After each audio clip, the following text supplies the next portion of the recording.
What's crazy, you just said the magic word, team.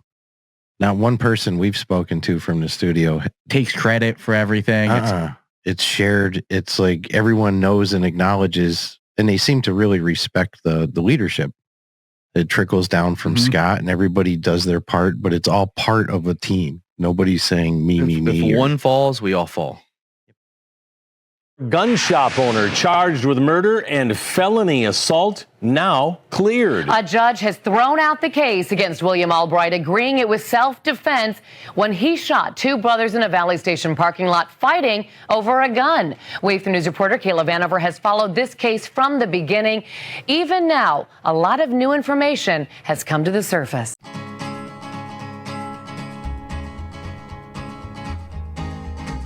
To the town of our free rode a stranger one fine day.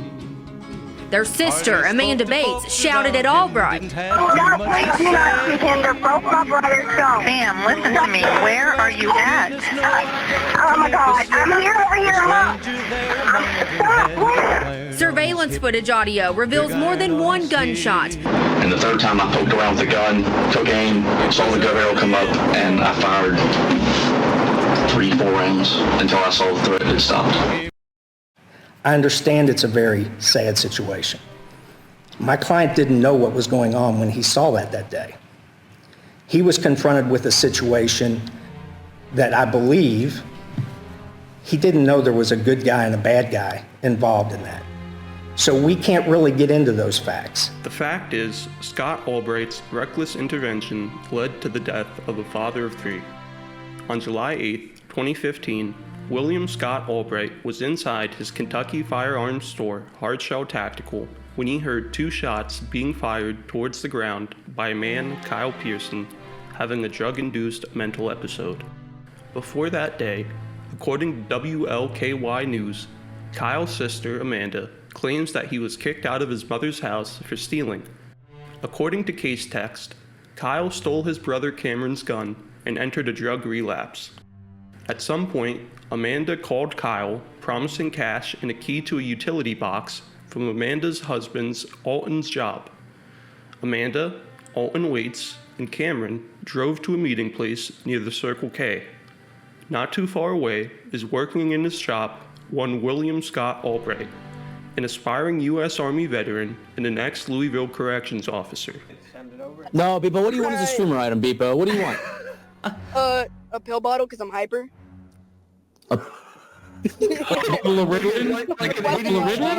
Bottle of coffee. Requested by Box Coffee. As Amanda drove up to Kyle with Cameron in the car, Kyle began to flee on foot, prompting Cameron to give chase. This is when Kyle waved the weapon and fired a warning shot in Cameron's direction, telling him not to approach. He fired a second shot between his siblings' feet. This raised the attention of Scott Albright in the store, now creator of VR game Ghosts of Tabor, who was asked by a detective, according to WLKY, "My only question is, why did you feel the need to interject yourself into it?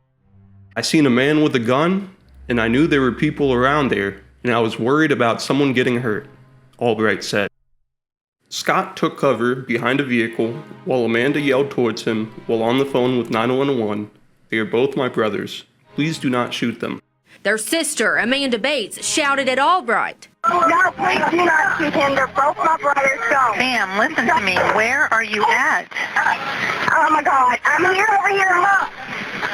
Stop. Where? Surveillance footage audio reveals more than one gunshot. And the third time I poked around with the gun, took aim, saw the gun barrel come up, and I fired 3-4 rounds until I saw the threat. At one point, Cameron, who was the father of three, attempted to disarm his brother and entered a struggle, causing the gun to discharge in Scott's direction. As Commonwealth v. Albright says, though not visible to Albright, Kyle's firearm jammed, rendering him incapable of firing further.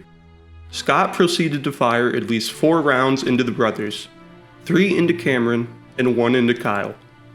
Cameron succumbed to his injuries while Kyle recovered, and William Scott Albright was later indicted with murder, though given immunity on account of a bullet fired in his direction under Kentucky's self-defense law. You may be thinking that this is fully justified self-defense that Scott Albright intervened in, but case text and his unprofessional conduct has since proven otherwise. He has launched a suit for emotional damages against a police officer who told him, "You are free to leave," because he was shocked to find out he was later indicted for the murder, all the while fighting in court against paying civil damages for the death of Cameron Pearson. This is a disgusting turn of events from the CEO of Combat Waffle Studios. If one falls, we all fall.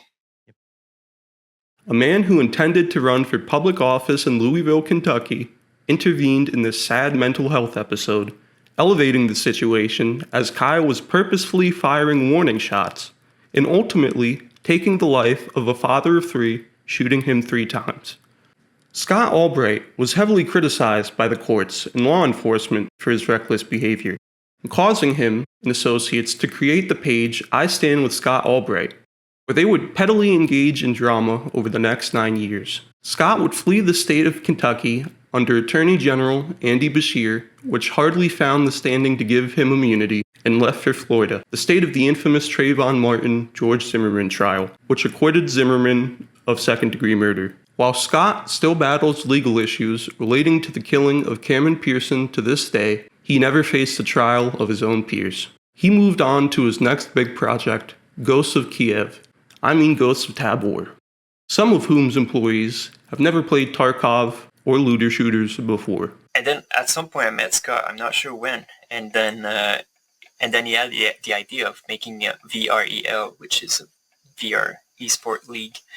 And then I started to work with him over there, and then we started to chat, and then he said, "Hey, I'm working on a game. I really want to make the next big game." And it is Ghosts of Tabor.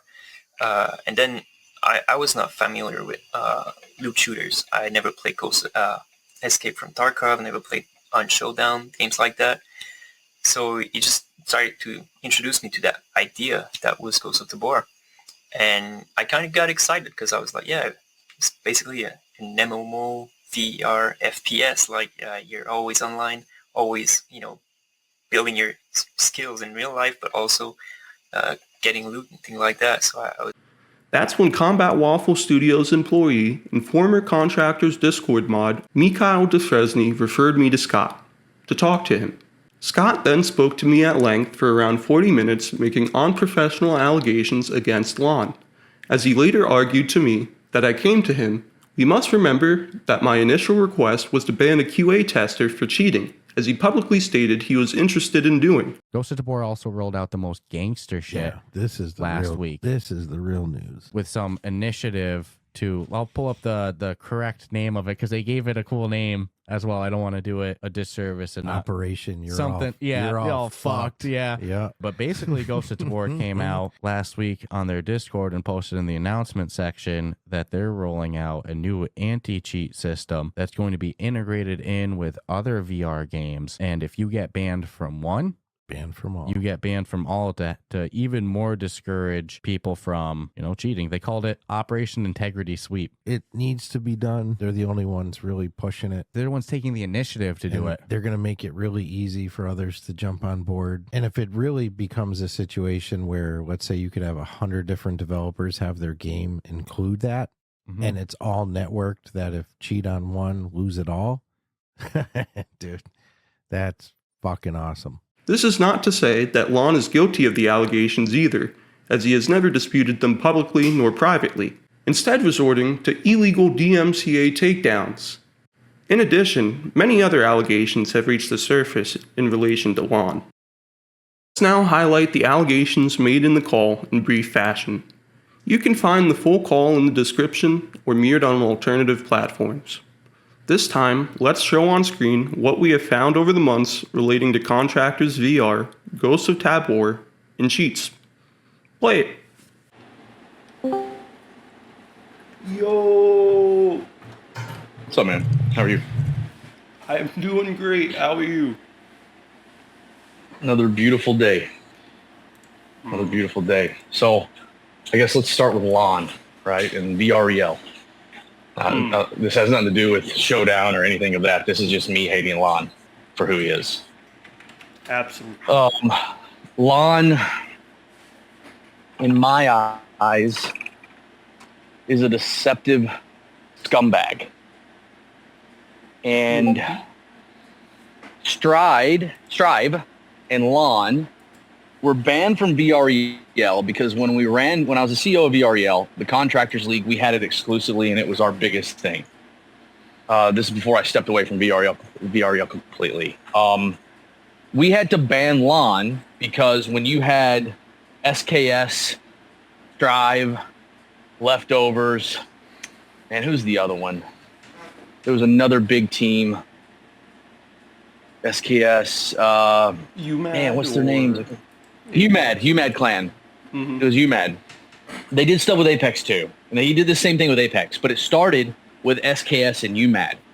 When it came time for Lon's team, for Strive, to compete against one of these other guys, and they commit a violation, Lon was an admin at VREL in the Contractors League. And after I had left, Lon was bullying the directors of VREL into, you either do it this way and you get this person suspended for this week, which always lined up to being when they had to play Strive. Or we're going to pull official support from VREL as the official Contractors League, and you're not going to get the $10,000 in prize money that we're promising you, which, by the way, never came from contractors. So that's... Then Lon, there was another league that popped up. I can't remember the name of it, but Lon got banned from VREL, Strive got banned from VREL, and then another little league popped up that Lon was a part of. And there was this Irish guy. What was the name of it? It's not VRPL. It was before VRPL. It was right during VREL's thing. It had a blue and black logo or something like that. VRML? No, not VRML. I'll think of it and send it to you. But so their Dub City founder, Esports? who was Dub City, fucking Dub City. I remember who the guy is. He's Irish. He called me, man. This was October of 2022. I remember because I was in Orlando, and that's when the big Hurricane Ian hit Florida where I live, and we evacuated to Orlando to get off because we live on the coast. He called me, cussing me like a dog, telling me I was a piece of shit, all of this stuff for banning Lon and how we were going to regret it. Dub City's taking the official title, all this other stuff. My response was, cool, you'll ban him in a month. And I told him why he would ban him, these exact reasons. He continued telling me I was a fucking idiot. I got off the phone. He cussed at me a bunch. I didn't care. So I get off the Discord call. Literally a month later, they announced that Lon and Strive are banned from Dub City Esports for the exact same shit VREL banned from for. We also know, and it was reported to Lon on multiple occasions by myself, Mikhail DeFresny, and other people in contractors, including people like TBG Dog, that people were using cheats, and we even gave them the cheats. We gave them directly to Lon since he is our contact to the developers. We ended up talking to KC Monkey after the whole Lon banning thing. Lon never turned over any of that cheat software or the people that were cheating to the developers to have them banned. They never even knew about it. So the creators themselves are ultimately corrupt, right? We know the developers at K-Man Studios are corrupt. And I don't know how much. I don't know that for a fact. You would not be. I don't know that. Able to say that even at this point, but No, I mean, honestly, I don't know that. I don't interact with them because they don't. From my interactions with KC Monkey, before Showdown was ever even a thing, his English is not the greatest, so he didn't speak to a lot of people. All he told us was Lon never told me about the cheats. That's all. That's the only conversation I've ever had. He's maybe said a sentence to me. At what point does Lon become guilty of something and should not be employed at Caveman? You know what I'm saying? I mean, Lon shouldn't have been employed at Caveman the moment he was using his position at Caveman at VREL to win money, to enforce rules upon other players, so his team would win. He fired immediately. Lon has been responsible as an employee of Caveman Studios for, fixing, tournament fixing, for attempted tournament fixing. Absolutely. For money and whatnot, and so it's who picks up the story, right? I don't know, but I can tell you I don't believe that you could ever explain it to a way that, for me talking to Mikhail DeFresny, who used to be the head moderator over there and deal with Lon and Casey Monkey, Caveman and them, I don't think they would ever even do anything about it. I'm pretty sure they know about it. Absolutely. I've read interviews. I Google translated from Chinese to English. These guys, Kung Ku, coming out, interviewing, stepping out from the taxi, cigarette butts in the ashtray. And it's just, you just get the idea that these people are just entirely disconnected from the people that... No, I get it. I just don't know what other than anyone's going to be able to do to stop it. I mean, at the end of the day, unfortunately, they do live in a little place called China, and they don't really care. I learned the Hong Kong protest anthem is now an illegal song. Yeah, China's a wild place. But yeah, so I don't know really what you can do to get Lon fired. I figured he would have been fired a long time ago. He never was. Unfortunately, I hope he rests in piss. I can't stand the guy. I think he's the biggest scumbag on the planet in VR. He did a lot of things that most companies would fire you for immediately, and it doesn't seem that Caveman really cared. Maybe they don't know the full story. Maybe they don't understand because it wasn't translated. I don't know. I can't fault them. No, really, in any way, shape, or form. I'm not willing to accept this translation. No. I get this. Michael gave that to me earlier, the translation thing, right? I don't want to accept that. It's not a translation error, dude. Come on. I get it. But I mean, what? I don't know any other reason why they wouldn't terminate him. I don't know why. All I know is what he did at VREL, and that he was banned, and then he was banned at Dub City for the same thing, and so was his entire team. And he's still working at Caveman, and I hear that it's pretty bad, and he's really the reason that I don't play Showdown. He actually removed Infish Jonas when Jonas was playtesting a long time ago. Jonas loved Showdown when it was in the closed alpha or the open alpha. You're making me want to get a list. He banned Infish, revoked his access while he was playing. You're just making me want to write a list of players that just get banned by Lon, right? It's Lon. I have heard about Lon being banned from Twitch. I have no idea the reason. I mean, I guess I don't know if it's I don't know if I'd call it another Dr. Disrespect situation, but yeah, no idea the reason. Yeah, the dude that's like really covering that stuff kind of messages me nonstop whenever something happens with it, so I'm kind of staying up to date through that. Has to pack your sneakers, yeah. So, I mean, yeah, it's Lon. But Shadowhawk was there. I mean, Bonavosky, like all these guys were there and felt Lon's pressure, and some of them were cheating at the time. Like, supposedly, some of them weren't. Bonavosky was actually one of the guys that found the cheats and were working with contractors and trying to get Lon to shut it down, and he just ignored all the evidence and hid it and never showed the devs. And now people are running rampant. Just so you know, people are running rampant, and contractors now cheating like insane in Showdown. It's utterly insane. There's already websites, the videos. Yeah, and the I just sent a huge cease and desist because Combat Waffle we're just going after cheaters, the developers directly, and I emailed every single person.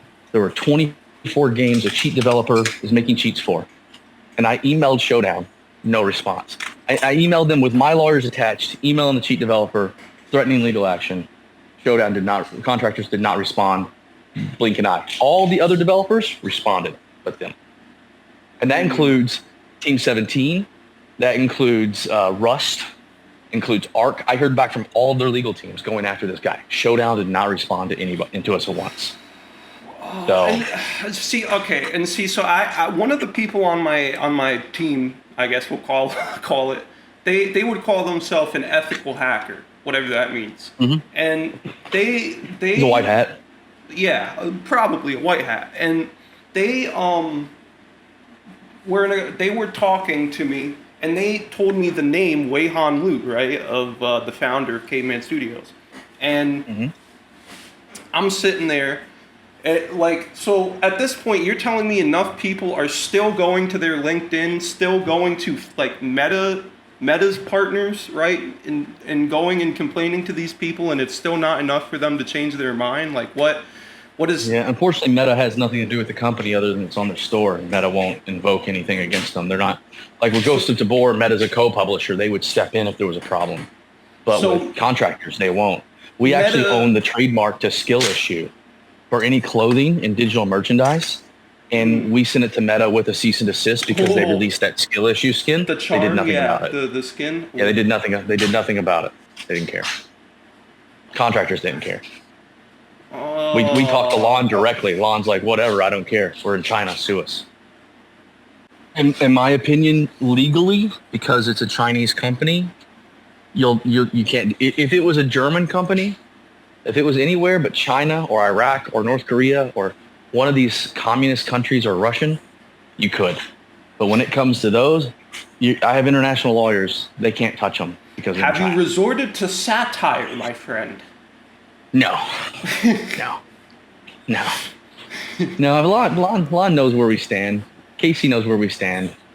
We've made our point pretty clear without going at them directly on socials.